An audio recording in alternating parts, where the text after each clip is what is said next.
Welcome to the Slack LOHP Workspace training video. First things first, you should have or you will receive an email that looks somewhat similar to this, where we are inviting you to join the Slack Workspace. Once you get this email and you open it, you will click Join Now. From here, what will happen is a new tab is going to open up, and then this is where you are going to put your name. Because we are using your company email, you might have to create an account, but as of right now, you'll just have to type your name and click continue. From here, then you will be redirected to the Slack workspace, which can be accessed two ways. One, via the browser version, which is what most likely is going to happen in the first section. And then once you get this message, you're in, welcome to Slack, you can simply click let's do it. You can either continue or skip for now. Basically, I'm just going to skip for now to show you what the workspace looks like. This is just a quick review of what the workspace looks like, and you have some steps or some guidance to get started. So this is where your channels are. When you sign into this LOHP workspace, you will be automatically added to the general channel and the random channel. From here, you can select which of these channels you can join. Okay, the next thing I will be showing you is how to download the Slack app. What you want to do is you want to open up a browser and then do a Google search for Slack download. Then when you press enter, you'll come to this result. Whether you have a Windows or a Mac, if you don't have a Windows, you click here, and then you have the options. You can download the 64-bit, which is the most recommended one, so I will do that. Once you see the executable file downloading, and it finishes downloading, then you'll click on that to run the installer for the Slack app. Okay, now that the application has been downloaded, I'm going to click on the executable file to run the installer for the app. You'll see the installer here that says sign into Slack. At this point, you'll want to use the email that you received the invitation to. Okay, so I'm going to go ahead and click sign into Slack. When you click sign into Slack, you'll see this window if you haven't. So I'm going to choose to open up with Firefox. And then because you you're trying to sign in with the email that was sent the invitation to, you'll see there's the LOHP workspace. So what you'll want to do is you want to click open in Slack. And then you'll see this question to open the link. So when we click open the link, then the Slack application will open up. This is very similar to the web version. And this is how you download the Slack application. Next, I will be showing you how to join different channels.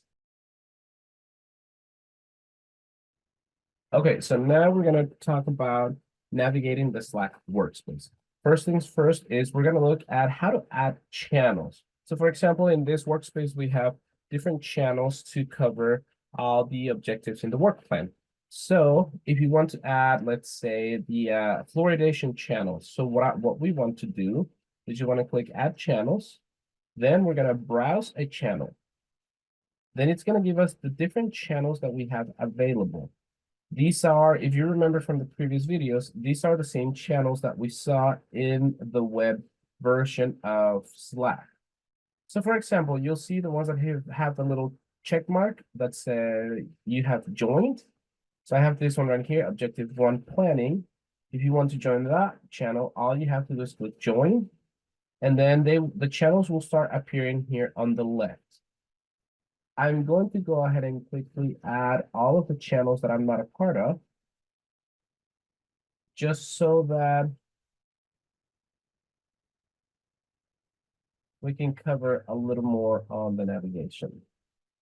All right, so now that we have added all the channels that are going to be designed for the Slack workspace, then the general channel, this is where everybody that first joins Slack is added to the general and the random channel. Every other channel we added ourselves into. So as you can see, these are the different channels for the objectives in the work plan. You can create channels that are not here, and they can be private channels. The difference between a private channel and an open channel or public channel is that private channels can only be accessed via invitation. So for example, if I were to add a channel, it's going to give me two options. I can browse the channels, which I already did at the beginning of the video, but now I want to create a new channel. So I'm going to create a channel. And here, this is where you can set the channel's name. So for example, I'm just going to say private conversations.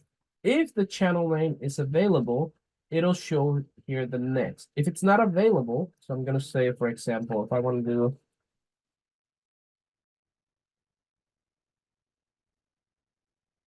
it'll be show up highlighted in red and saying this name is already taken by a channel, username or user group within this Slack workspace. So then I will need to again rename my channel with something that is available. Once it is available, okay, then I can click next. And then I have two options. If I leave the channel as public, it'll have the little hashtag. If I have it in lock or private, it'll have, as you can see here, right in this section, it changes to a lock. First, it's a hashtag or the pound sign or a lock, which means that only people that I invite to will be able to join this channel because I'm the one that created the channel. So I'm going to click create. And then it's going to ask me to invite people. At this point, this is where you'll be inviting people to join the channel.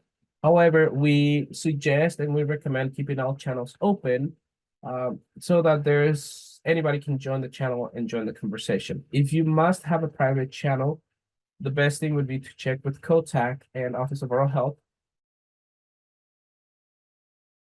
You can also send direct messages. If you want to be able to send a message to one of the other LOHPs that have joined, each channel has people that have been joined. So for example, if I click here on planning, and then I click here on the top right corner, I can see all the people that are in this channel. For example, let's say I'm going to send, I can send a message to this person directly. And then if you notice, once I click send direct message, this person, in this case, myself, started appearing here. Same thing, if I want to go back to general, and let's say I want to send a message to Aubrey, which is part of the COTAC team. So I can click on that and you'll see that she started appearing. So from the channels, you can view who is in those channels. And you can click on the top right corner here and see the list. And then you can click on the name. And then you can send a message directly so that they show up here. And this is going to help you if you want to have a one-to-one conversation with that person or any other person. Now that we have covered channels, direct messages, I want to talk a little bit about notifications. One of the things that you want to do is you can enable email notifications, and you can also set window of time when you are in business hours that you can get notifications. In order to update or change your notifications, what you'll want to do is just click on the top right corner on your profile, and then you'll see pause notifications, profile, and preferences. Here in preferences, if you click there, you'll see different things. So you'll see notify me about all new messages, direct messages. In this case, you want to keep it to all new messages because then you'll be able to get notifications when anybody sends a message in any of the channels that you have joined, okay? You can also set a notification schedule. So for example, I'm gonna set mine on weekdays from, in this case, I'm gonna go to 7 a.m. to 5 p.m. What that will do is when you are away outside of these hours, then it'll put a little Z next to your name, notifying people that you are away. And then you can also do how do they look. So you can show a little preview of the message. You can mute all sounds. Some people don't like to have the sounds. I like to have the sounds just because it helps me remember to check my Slack.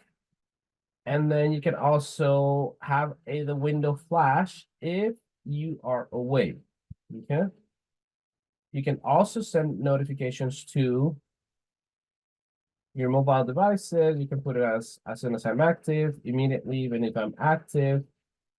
Inactive. This is if you choose to download the Slack application on your phone. Okay, you don't have to download the Slack application to your phone. For the most part, we all use this for this workspace. We will be using it during business hours. But if you have a work designated cell phone and you'd like to have that,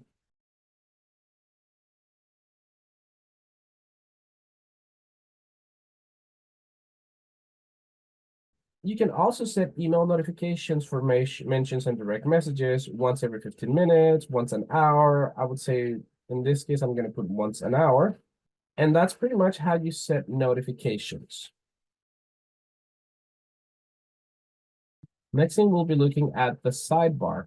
The sidebar is what you see here where the canvas is, all channels and all the different channels and the people you are talking to. This is what you can choose what to show on the sidebar. For example, direct messages. Okay, and as you can see, when I clicked on it, it showed up here on the top left corner. I'm going to uncheck that so you can see it goes away. You can do all channels. Okay, you can have mentions and reactions or any activity.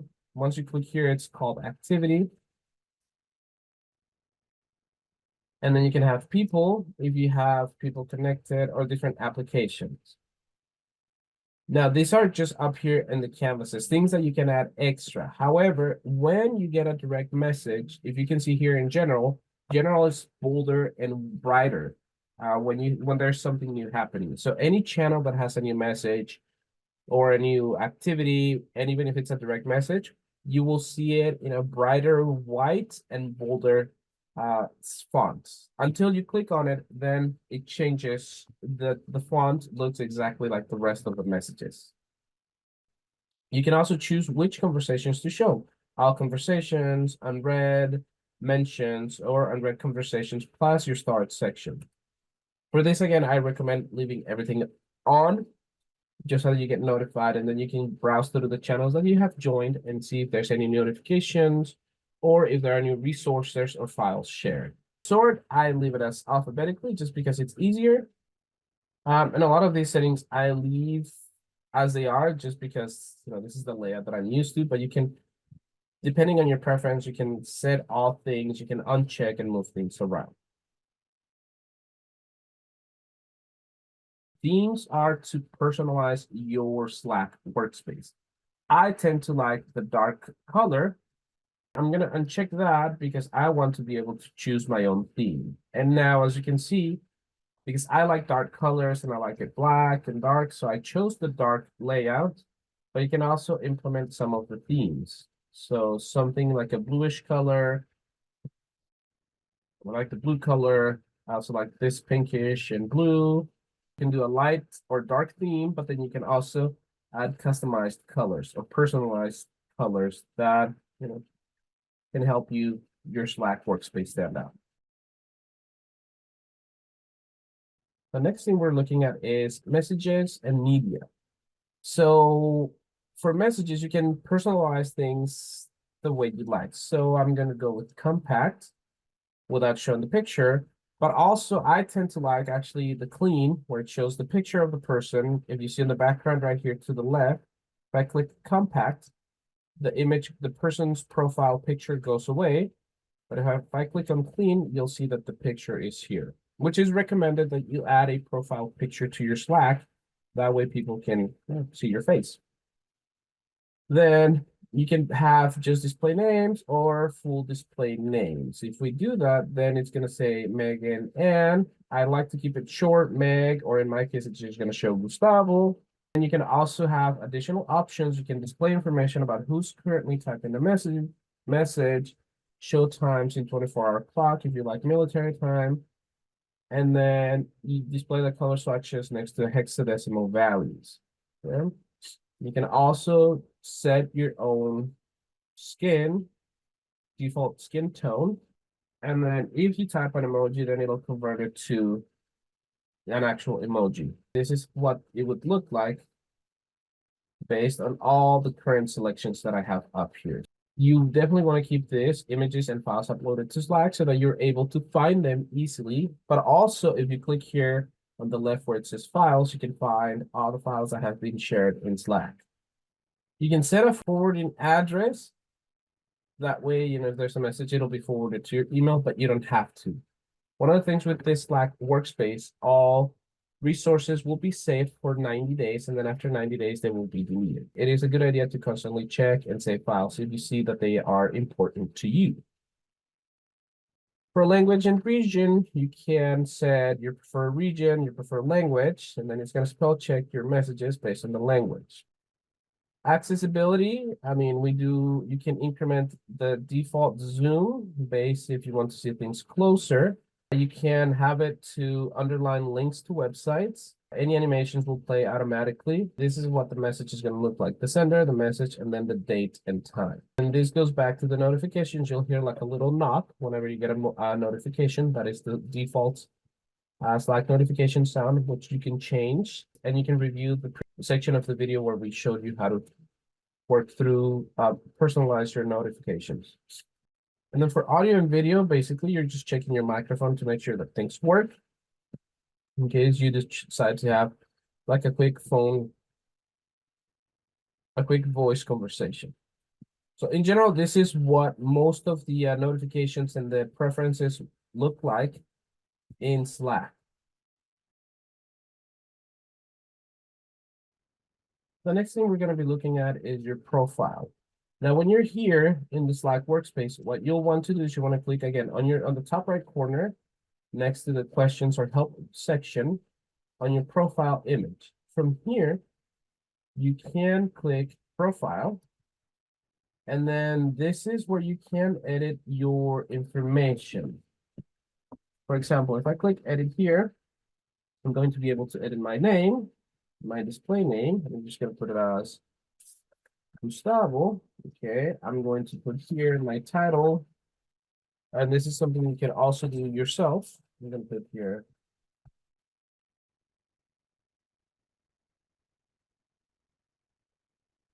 Okay. Then you can also add a pronunciation to your name if you choose to. And then you can update your time zone. From here, you can click upload photo if you choose to upload a profile picture. And then you'll just have to browse to wherever your photo is located on your computer. Once you select it, you'll upload it, and then it'll show up here. And then you can just click Save Changes. As you can see, now it says Gustavo Sanchez, Program Admin. You can also set your status. So if I go click again on Profile, I can update my status to in a meeting, commuting, out sick today, vacation, working remotely, which you don't have to unless something specific is happening.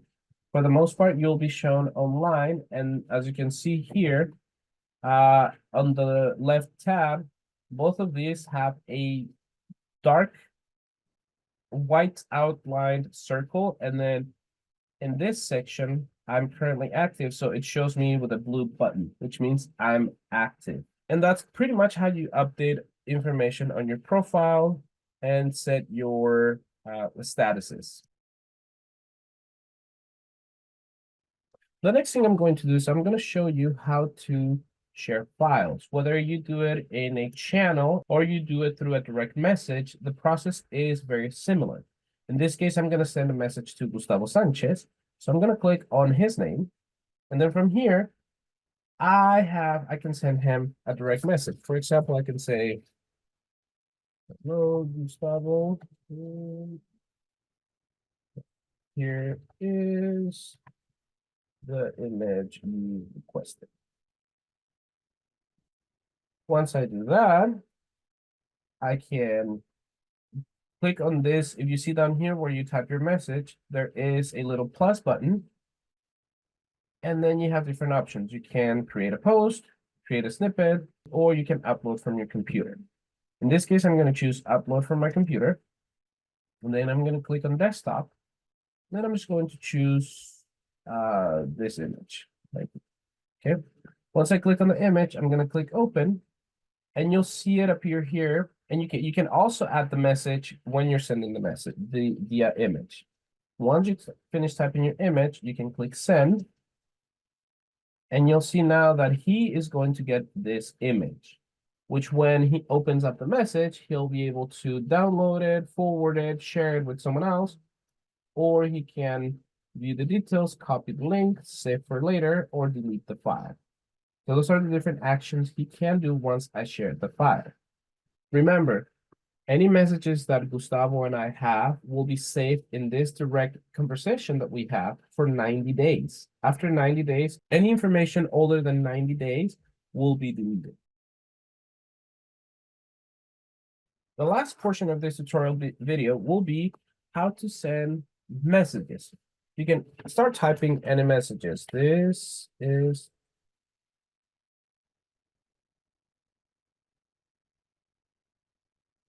so to use emojis, you simply type your text, or you don't even have to type a text. You can basically just click here in the emoji icon, and then you can pick from whatever emojis are in the list.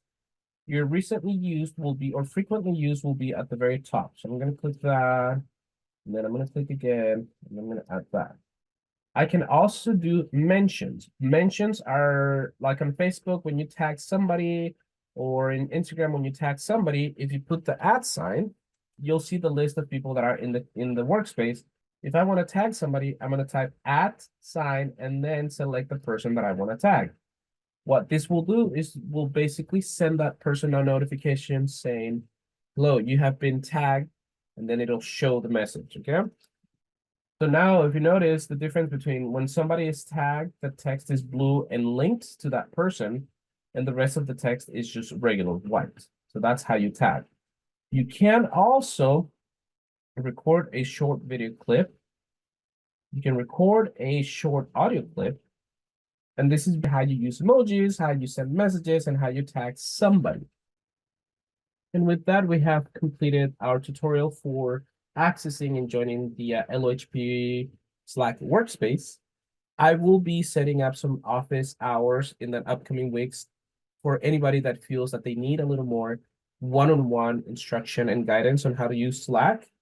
So please keep an eye out for that. And the Kotak team will be sending out an invitation for everybody to join the Slack channel and to start participating and sharing information, resources with other LOHPs. I thank you for your time, and if you have any questions, you can always contact us at oralhealthsupport@ucsf.edu.